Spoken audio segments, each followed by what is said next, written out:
مغرب کے اندر جمہوریت آ گئی اور مسلمان ایک جمہوری کلچر اس سے بادشاہت کی طرف چلے گئے۔ نبی صلی اللہ علیہ وسلم نے جو مدینہ کی ریاست بنائی اس کے بعد مسلمان اوپر جاتے رہے۔ دنیا کی سب سے بڑی سپر پاور مسلمان تھے تقریباً 1000 سال تک، لیکن وہ پھر نیچے گئے اور مغرب آگے نکل گئی۔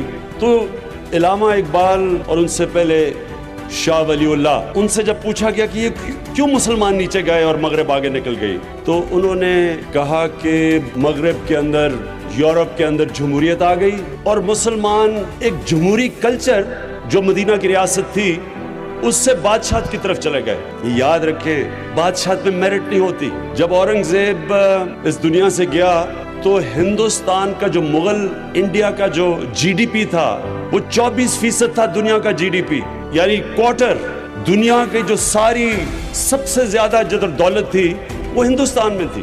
اور ہوا کیا، اتنی بڑی مغل سلطنت جو 180 سال تک ہندوستان کی سب سے بڑی سپریم بلکہ دنیا کی سپر پاور تھی، وہ کیوں نیچے چلی گئی؟ کیونکہ اورنگزیب کے بعد کوئی بھی ایسا اس کا سکسیسر نہیں آیا، اس کا بیٹا نہیں آیا جس میں وہ قوت تھی کہ اتنا بڑا سلطنت کو سنبھالے۔ میرٹ نہیں تھی۔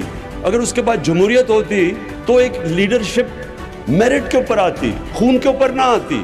تو کہاں 180 سال 6 مغل بادشاہ رہے، ایک سے بہتر بادشاہ آتا رہا، لیکن اورنگزیب کے بعد تقریباً 17 سال میں 6 بادشاہ آ گئے۔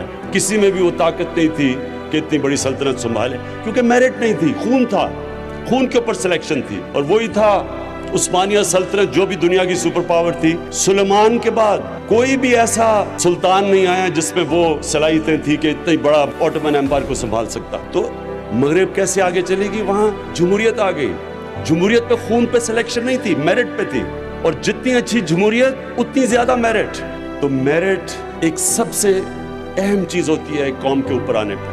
جب قائد اعظم اپنی جو انہوں نے تقریر کی، جب پاکستان جب بنا اور انہوں نے کانسٹیٹیوئنٹ اسمبلی کو تقریر کی، تو انہوں نے کہا 2 چیزیں یاد رکھنا، سفارشی جابری جو انہوں نے کہا، اس کلچر کو نا میرٹ کو لے کے آنا، اور دوسری چیز انہوں نے کہا کہ کرپشن سے بچنا۔